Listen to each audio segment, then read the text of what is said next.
My name's Tim Fitzpatrick, and I was stationed in Berlin from January of 1980 to August of 1983.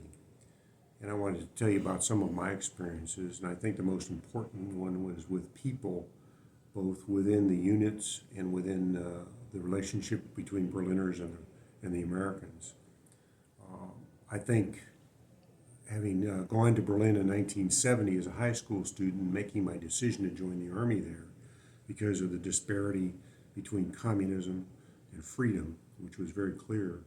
I later came back in 1980 as an infantry captain assigned to the brigade.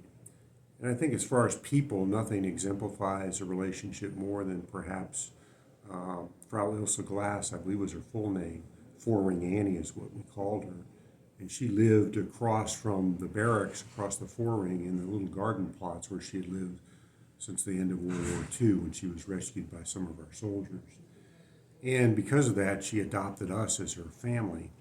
And my first introduction to her was first day in command. She came into my office and put down a thermos of coffee and a Berliner Morgenpost for me, which she did just about every day. And I asked the first sergeant, "What's that?" And he says, "You've been adopted." Apparently she did that to two people in the battalion every day.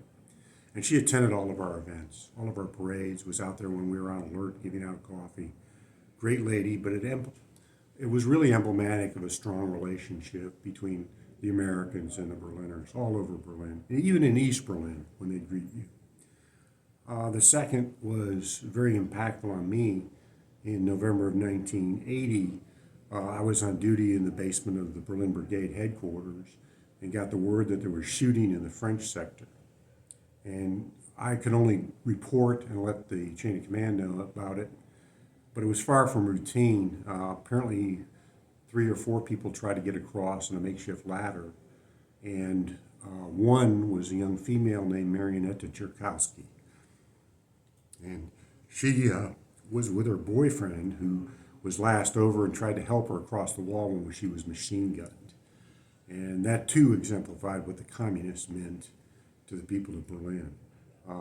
She was cremated and given back to her family, and they were prohibited from having a public funeral. And she was 18 and pregnant at the time. Third is going through the Berlin-Helmstedt highway with a convoy and reading the orders to particularly the young soldiers who may not have understood quite why we were there, and seeing the looks on their faces when they realized, yes, the reason you're issued live ammunition and all those nice shiny weapons is you might have to use them. And being trailed by Heine gunships, Volkspolizei, and the Russians all the way down to the zone. I think that was very impactful on every soldier who did that.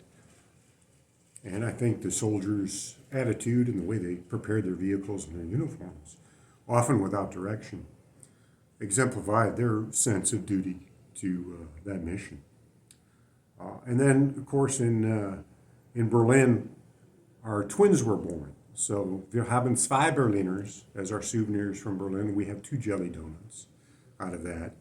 And both sons have been back. One went back with his wife and first child on the first anniversary of his birth, where my daughter-in-law ran the Berlin Marathon.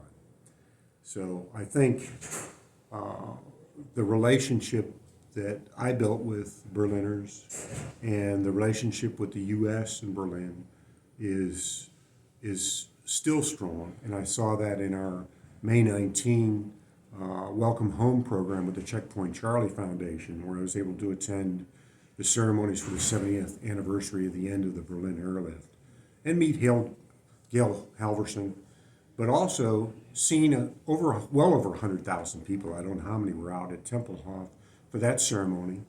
All that they did to greet the Allied airmen who were there, the special songs that were prepared, the dance groups, presentation by school groups, and the fact that all the schools did a care package event for training, for education about what that airlift was about and what it still meant to the Berlin people.